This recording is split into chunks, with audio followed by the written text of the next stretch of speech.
Hi guys, it's new shoe day. No, that's not mine. It's not shoes, that's socks. It says prime green. Looks orange to me. Where's my shoes?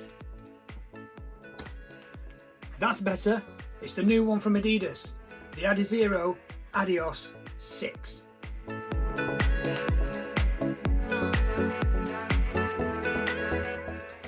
Hi guys, welcome along to the channel. We've got another shoe review for you today. It's the brand new one from Adidas. It's the ADIZERO Adios 6. That's a mouthful to say. But before we get into it, it looks like a beautiful shoe. Let's take it outside. Let's see what it looks like when we put it on the feet.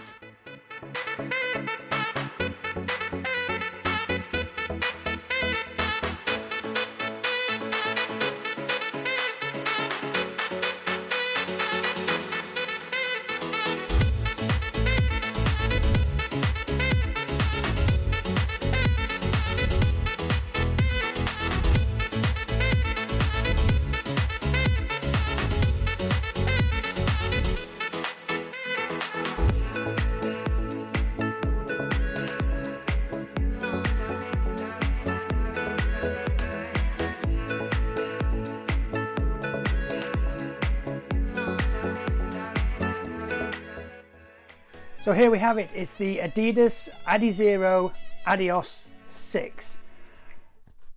Best way to describe this shoe? Probably a stopgap between the SL20 and the Adios Pro. Something in between until we get the Boston 10, I think. That's probably a good way of describing the shoe. So here we go. Let's have a little bit of a chat about it. Give you my thoughts from my initial run. I went out for an easy run with my son, did about 5 miles in it, as I say, nice and easy, around about an 8-minute pace, though I did do quite a few strides during this run, just to get it up to a faster pace to see how it was. And at one particular moment I looked at my watch and I was running at a 4:30 pace. So yeah, a very explosive, very responsive shoe. This is a UK size 10. They retail for £110 list price. But as I've said previously on other videos, if you're looking at Adidas shoes, you can always get a discount. I just went on the internet and said Adidas discount, bang, 25% off straight away. So I think I paid just a smidgen over £80 for this. And I do know Tim Gross actually got a 30% discount and got it for £77. So you can get discounts on these shoes and those codes are working. So yeah, £110 discounted to about £82 for me.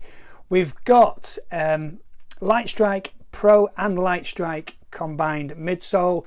It's 27 in the heel, 19 in the toe, giving us an 8mm drop.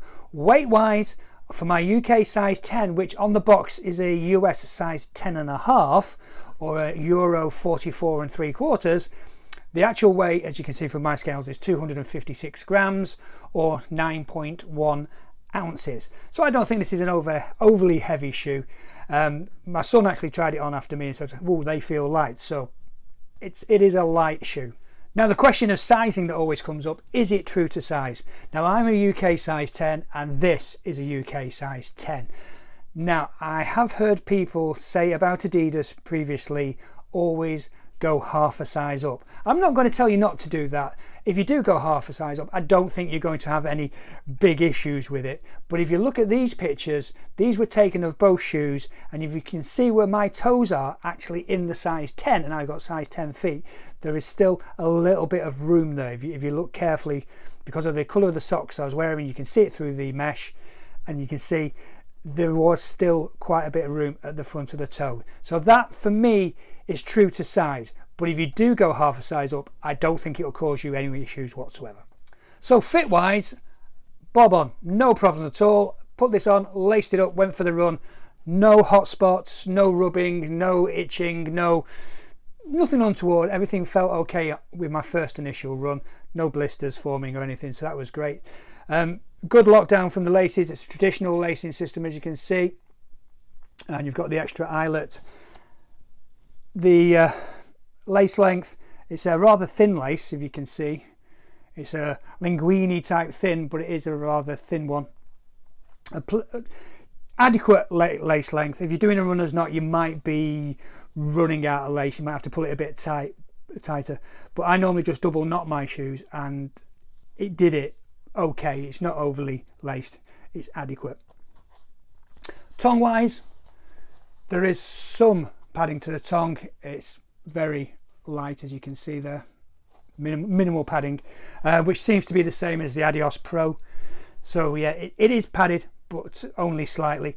The heel counter itself has got padding to the sides and padding to the back, and it's quite generously padded on the back of the heel.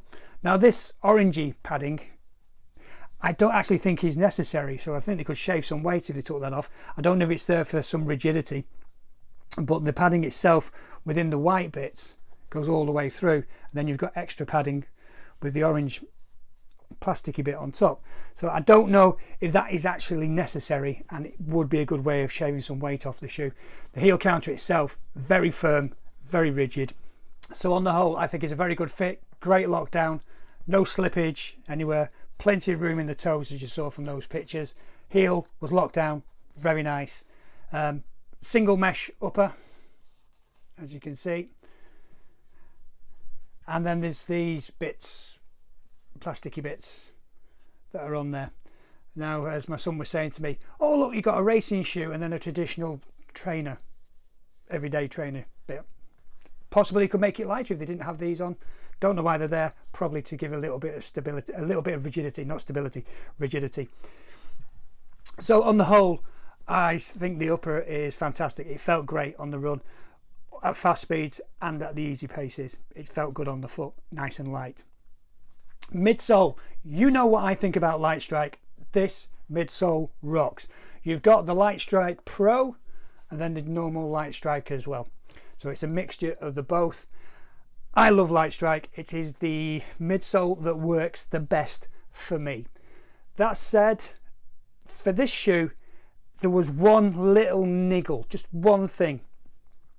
So the midsole feels really great, very responsive all the way through the cycle, responsive, and it really does give you a spring in the step. No carbon plates or anything in there, but it really does give you a spring to your step. Now what I noticed when I was landing, as you know, I'm a heel striker. The midfoot and the forefoot felt great, really nicely cushioned, really nice and responsive. Now as a heel striker, the heel is probably the bit that lets the shoe down for me, just a bit. It won't stop me running in the shoe. Absolutely love it. I will carry on running in it, and I will probably end up doing marathon distances in it. But the one thing is with the heel seems to sink quite a bit when I was landing on it.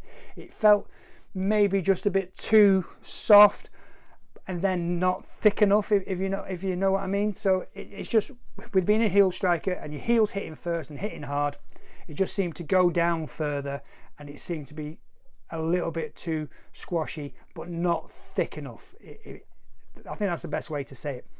So the midfoot felt great, but the heel just felt like it was sinking back a bit. But I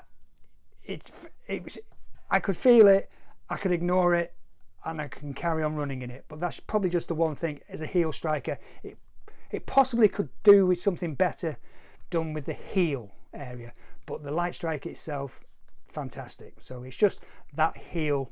If you're a heel striker, just be aware of it. It might be a bit niggly for you, as they say. So on the whole, a brilliant midsole. I love Light Strike. They've done well, but could do better with the heel. Right, going to the outsole. We've got your Continental rubber. We've got your tyre rubber on there. Great feel on the forefoot.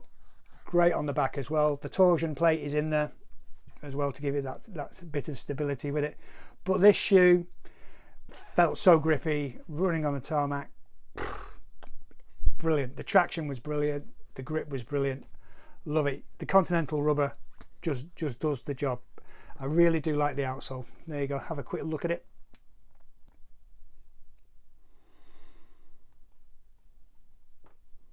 So as I say, this shoe generally feels fantastic just as a heel striker. When it hits the ground, it just a bit lacking, in the heel. But on the whole, a brilliant shoe. I will be keeping the shoe and running in it. What's it for? Well, as you can remember, the Adios 5 and the Adios 4, they were marathon shoes before the carbon plates came out. So yeah, This is a good versatile, for me, it's going to be a good versatile everyday trainer, no matter what the mileage. So if I'm going up to doing those long runs, those 20, 22, 24, even up to marathon distance, shouldn't be an issue in this shoe whatsoever. Your 10K is fantastic, and that propulsion and explosion you get when you're running the faster paces. I actually ran one of my interval sessions, one of my interval segments, one of the stride segments on the run I've done tonight with this shoe. I was actually at 4:30 pace, and it felt brilliant. So no matter what the pace, this shoe's got you covered. No matter what the distance, this shoe's got you covered. On the whole, this I think is going to be a great shoe to have in your arsenal. But I can feel, for me, as much as I love it, as much as I'm going to run in it, as soon as that Boston 10 comes out, I think this might get sidelined. If you do invest in these, you might be doubling up, because you might be spending the same amount of money again on the Boston 10 when it comes out. So that's just my initial thoughts. I've not seen any other reviews on this shoe yet. I'll go and catch up on those now. Thank you very much indeed for watching. Let me know your thoughts in the comments below. If you haven't done so already, please hit subscribe. Click on the bell so you can get notified every time I upload new running content. But if you can give this video a like, give us a thumbs up, that would be absolutely fantastic. So till next time, let's get running.